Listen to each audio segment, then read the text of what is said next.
国际新闻来看，巴基斯坦控制的克什米尔地区发生大规模的示威抗议，因为这个地区长期拢有军事冲突，严重影响到经济。百姓对电钱和米粉的价格真悬，是真不满。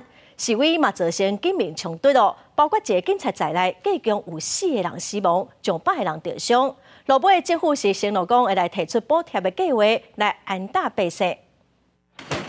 军警向示威民众发射催泪瓦斯，有百姓爬上厝顶，闪开烟雾，搁提石头往下面弹。今日冲突造成重大死伤，一名大学教授讲，这些人伫这个地区毋捌看过规模这么大的抗议，各行各业为基本生活必需品团结。आखिर उन कुर्बानियों का हमें यह सिला मिला कि आज हमारे नौजवान जो को चुराए में शहीद किए जाते हैं।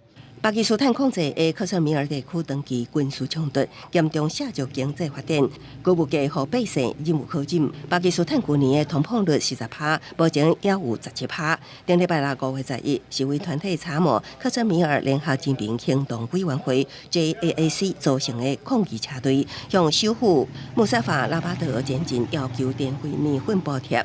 13拜一尾仔总理谢里夫批准一项230亿巴基斯坦卢比，相当代表24.6亿的补贴计划。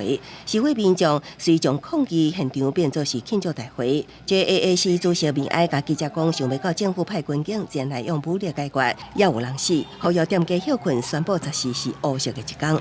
सियासत जो एक भांति से होती है तो अपने अवाम को जो सहूलियात देनी चाहिए न कि 巴控克什米尔政府已经宣布学校机关关闭，这区部分地区电信服务中断。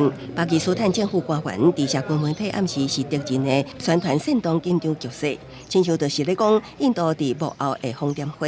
巴印捌就克什米尔领土归属爆发过3摆战争，不过伊斯兰马巴德官方目前无将这个地区一摆归基撒予印度。公司新闻王威廉编译。